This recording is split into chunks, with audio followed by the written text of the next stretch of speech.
अस्सलाम वालेकुम नाजरीन, आप देख रहे हो कश्मीर क्राउन और मैं हूं आपका मेज़बान जावेद खान। नाजरीन, आपको ये बता दूं कि कश्मीर में ऐसे टैलेंट उभर के आ रहे हैं जो कि आगे जाके लोहा मनवा रहे हैं। और नाजरीन, ये भी बता दूं कि कश्मीर में टैलेंट उभरना शुरू हो चुका है।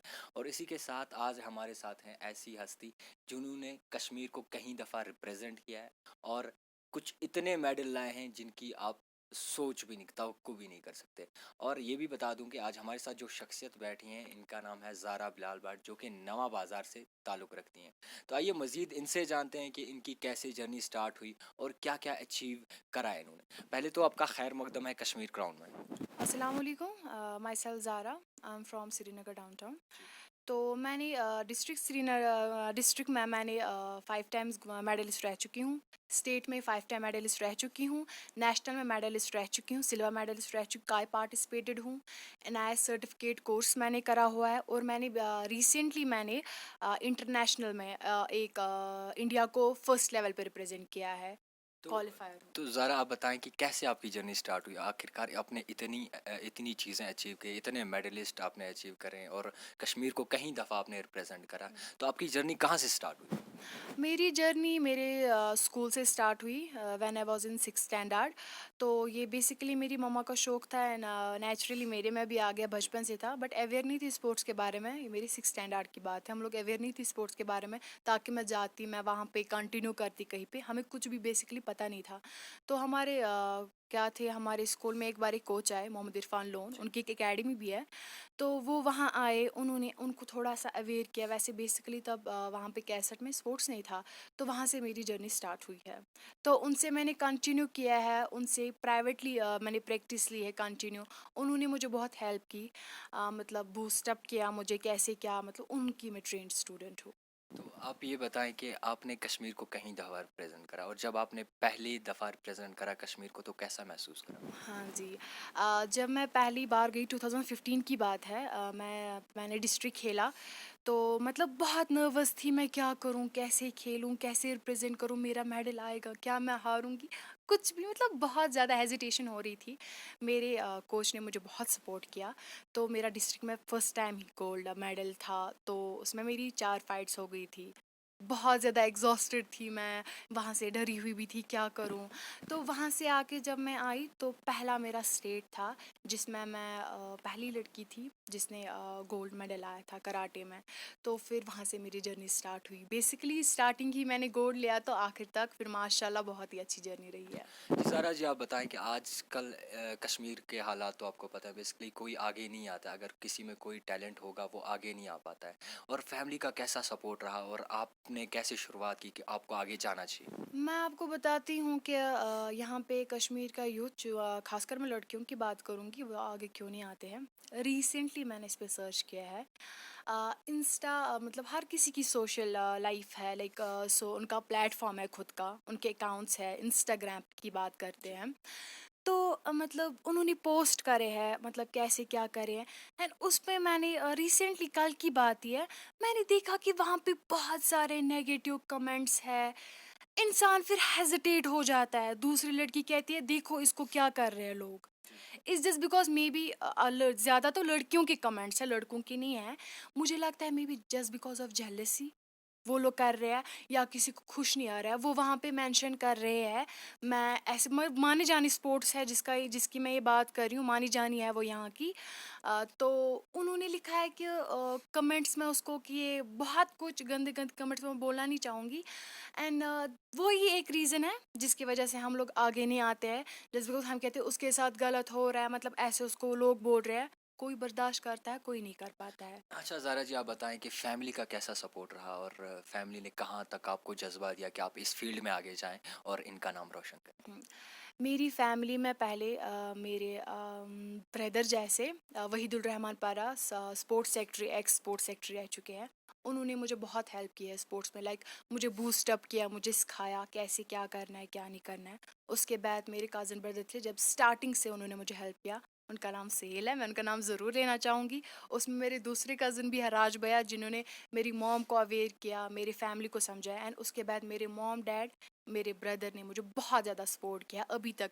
जस्ट बिकॉज़ थोड़े से अप एंड डाउन्स आ गए थे, जस्ट बिकॉज़ ऑफ सोसाइटी की वजह से। सोसाइटी ने बहुत चाहा कि इसको हम रोकें, तो बट मेरे साथ बहुत सपोर्ट था, सो वो मुझे नहीं रोक पाए। तो आगे जाके अगर देखें तो हमारी जो यूथ है वो भी काफ़ी अवेयर हो गई है कि आगे बढ़ने में, और उनके लिए आप क्या चाहते हो और क्या मैसेज रहे? उनके लिए ये मैसेज रहेगा कि लोगों का काम है बोलना, आपको जो हासिल करना है आप उस पे ध्यान दो। वो रही बात ऐसे मतलब ऐसे आलतू फालतू लोग जो आपको डिमोटिवेट करते हैं, उनको इग्नोर करके अपनी लाइफ पे आगे बढ़ो और कुछ अचीव करो। तब जाके आप लोगों को लगेगा कि लाइक जहाँ पे आप लोगों को हमेशा धक्के मिले हैं, वो लोग आपको इज्जत करेंगे। पहले पहले जो डिमोटिवेटर्स थे ना, अब वही मुझे मोटिवेट करते हैं, अब वही मेरे पास आते हैं, ज़ारा वो, ज़ारा ये। मैं इसलिए आपको ये बात बोल रही हूँ कि आपकी जो लाइफ में अभी डिमोटिवेटर्स होंगे, इंशाल्लाह इंशाल्लाह इन फ्यूचर वो आपको मोटिवेट करने ज़रूर आएंगे। और आखिरकार कराटे ही क्यों? आखिर ये कहाँ से आपको माइंड में आया कि मुझे कराटे ही में आगे जाना है, और क्या रीज़न रहा बेसिकली इसके पीछे? बाय बर्थ मुझे ये फाइट एंड ऑल करना मतलब इसका सपना था, क्योंकि ये मेरी मॉम का सपना रह चुका है, क्योंकि वो नहीं कर पाई, क्योंकि तब तो नहीं कर पाती, लाइक तब की मेंटालिटी आज की मेंटालिटी में तो बहुत ज़्यादा फ़र्क है। सो ये बेसिकली उनका सपना था। सो अब मैं उनका सपना पूरा कर रही हूँ, साथ में ये मेरा खुद का सपना है बाय बर्थ। ये मुझे कहते हैं ना वो नेचुरल है, मतलब इट्स लाइक मेरा नेचुरल है ये पहले से मुझे बचपन से तो शुरू से। ज़ारा जी, अपनी अचीवमेंट के बारे में हमारे दर्शकों को अगर आप थोड़ा बता दें कि क्या-क्या अचीव करा है और कहाँ तक हैं अभी आप? हाँ, तो मैंने अभी इंटरनेशनल मेडल मतलब इंटरनेशनल टूर्नामेंट तक मैंने अचीव किया है। माशाल्लाह मैंने रिसेंटली गोल्ड मेडल लिया है पूरे इंडिया में। सेकंड ओडिशा था एंड थर्ड हैदराबाद शायद था। तो अब मैं चाहती हूँ इन दिस ईयर 2021 में कॉमनवेल्थ गेम में जाऊँ, इंशाल्लाह इंशाल्लाह अल्लाह ताला की मदद से। मैं अपने जम्मू एंड कश्मीर इंडिया को रिप्रेजेंट करूँगी कॉमनवेल्थ गेम्स में इंशाल्लाह। तो आगे जाके आप, बताया कि आपने कॉमनवेल्थ आपको करना है, तो आखिरकार आप बताइए, बहुत ही मुश्किलें आती हैं आखिरकार जब स्टार्टिंग होती है, तो बहुत ही परेशानियाँ आती हैं, कभी कभी माइंड इतना एग्जॉस्ट हो जाता है कि नहीं, मुझे अब ये चीज़ नहीं करनी। तो कभी आपके माइंड में आया कि नहीं, अब थक गई हूँ मैं, अब ये चीज़ें नहीं करनी? नहीं, ऐसा नहीं, कभी नहीं आया। बस ऐसा आया है कि बस मुझे किसी ना किसी हालत में कॉमनवेल्थ गेम में नेशनल मतलब पहले नेशनल्स में फिर कॉमनवेल्थ गेम में मुझे मेडल लाना है, जबकि मैंने एक बार मैं नेशनल खेल चुकी हूँ, उसमें मैं खाली पार्टिसिपेंट रह चुकी हूँ। देन उसके बाद बहुत हिम्मत करके मैंने नेशनल से मेडल निकाला है। अब मैं चाहती हूँ कि मैं इस बार कॉमनवेल्थ जाऊँ, मैं इस बार ही मेडल लाऊँ इंशाल्लाह। अच्छा, फैमिली में सबसे ज़्यादा सपोर्ट किसका रहा आपको? मेरे ब्रदर का। भाई का। ओके। तो अब ये बता दें कि इंशाल्लाह जब और लड़कियां इस कराटे में उतरेंगी तो उनके लिए आपका क्या मैसेज है? उनके लिए मैसेज रहेगा पहले ही अपना जो हमारा जो कराटे डिसिप्लिन ही है, तो उसमें क्या है, इज़्ज़त करो कराटे की। और पहली बात है वो क्या, लाइक आप लोग आ जाते हो खेलने, फिर प्रैक्टिस बीच में छोड़ देते हो। मतलब वो पहले जो बच्चे थे वो, मतलब मैं जब जब हमसे खेल रहे थे, मैं स्टैंडर्ड से, उसमें जो बच्चे थे वो कित मतलब प्रैक्टिस उनके लिए ही सब कुछ था। अब जो मैं अभी जो मैं वापस प्रैक्टिस सेशन पे जा रही हूँ, मुझे वो मज़ा नहीं आ रहा है जो तब था। मतलब क्यों? क्योंकि कभी आते हैं कभी नहीं आते हैं। इज़ जस्ट लाइक बिकॉज कि ये भी रीज़न हो सकता है कश्मीर में थोड़ा सा अप एंड डाउन, एंड भी ये पैंडेमिक हो गया था कोरोना की वजह से। मे बी ये भी रीज़न हो सकता है, बट मैं उनको ये मैसेज देना चाहती हूँ कि वाई प्रैक्टिस करें, हम अपने कराटे अपने गेम को बहुत आगे तक ले जाए। अच्छा, आप किसको फॉलो करके आगे बढ़ रहे हैं? आखिर कोई मेंटोर होता है या फिर किसी को देख के इंसान जो है फिर उसी राह पे चलता है? आप किसको देख के फॉलो कर रहे हैं? वैसे मैंने बेसिकली मैं कराटे में किसी को फॉलो करके नहीं चल रही हूँ, क्योंकि ये मेरा बाय बर्थ है। अगर मैंने किसी को देखा होता तो उसके तहत मैं चल रही थी, ऐसा कुछ नहीं है। हाँ, मेरी लाइफ में एक है मेरे स्पेशल, मेरे ब्रदर है वहीदुर रहमान पारा। मैं भी चाहती हूँ कि मैं उनकी तरह बनूँ, जो मतलब जो बहुत हेल्पफुल नेचर है उनका, वो यूथ की बहुत ज़्यादा मदद करते हैं। चलिए। मैं चाहती हूँ मैं भी उनकी तरह बनूँ। ओके, बहुत बहुत शुक्रिया। तो नाज़रीन, आप देख रहे थे हमारे साथ ही एक एथलीट ज़ारा बिलाल भट्ट, जो कि कराटे में बहुत बहुत ही नाम कमाया है जिन्होंने। तो नाज़रीन, आप देखते रहिए कश्मीर क्राउन कैमरामैन दानिश के साथ। Right track institute of technology Baramulla, वादी कश्मीर का जाना व पहचाना नाम। हमारे यहाँ साल 2021 के लिए मुख्तलिफ कोर्सेज में दाखिले शुरू हो चुके हैं, जिनमें accounting with GST, IT executive, hardware and networking, web designing, data entry operator, web designing and development, certificate in digital marketing, associate desktop publishing, diploma in computer applications.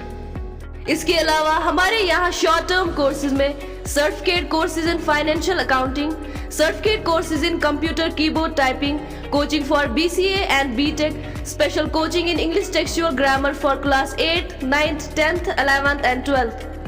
इसके साथ साथ लाइफ स्किल ट्रेनिंग में spoken English, personality development, communication skill, functional English, special coaching in English phonetics for all classes.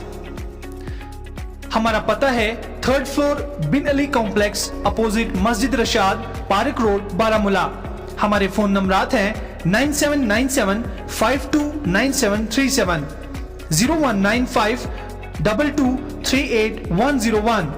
Right track institute of technology Baramulla, नाम ही काफी है।